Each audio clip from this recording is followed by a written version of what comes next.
মহাবীর যখন তন্ত্রমন্ত্রের বিদ্যা আয়ত্ত করতে ব্যর্থ হয় তখন সে প্রচন্ড রেগে যায় আর রাগের বশে সে এক ভয়ঙ্কর কালো জাদু সম্পন্ন করে। আর এই জাদুর মাধ্যমে সে এক অলৌকিক শক্তিধারী কড়া তৈরি করে। তারপর সে ওই কড়াটি নিয়ে গুরুজির নাম করে গ্রামের সকল মানুষকে পরিয়ে দিতে শুরু করে।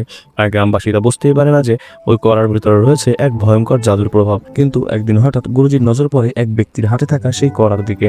আর এটা পরিধান করার কারণ জানতে চাইলে লোকটি অবাক হয়ে বলে ওঠে, এটা তো আপনার ছেলে আমাকে আপনার নাম করে পরিয়েছে। একথা শোনা মাত্র মহাবীর সেখানে এসে উপস্থিত হয়। তাকে দেখে গুরুজি তাকে চিৎকার করে ওঠেন। আর গুরুজি কিছু করার বা বুঝে ওঠার আগে মহাবীর নিজের কালো জাদুর শক্তি প্রয়োগ করে গুরুজিকে এক গাছের সাথে বেঁধে ফেলে। গুরুজি তার এই অদ্ভুত ক্ষমতা দেখে একদমই স্তম্ভিত হয়ে যান।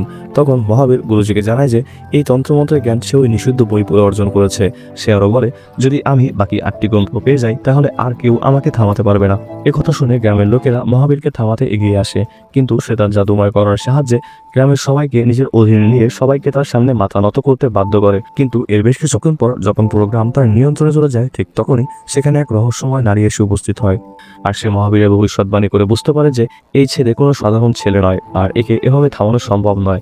তাই সেই নারী নিজের অগ্নি আহুতি দিয়ে গ্রামের সবাইকে এবং গুরুজিকে বাঁচিয়ে নেয়। পরবর্তীবার দেখতে ভিডিওতে একটি লাইক দিয়ে চ্যানেলটি সাবস্ক্রাইব করে আমাদের সাথেই থাকুন।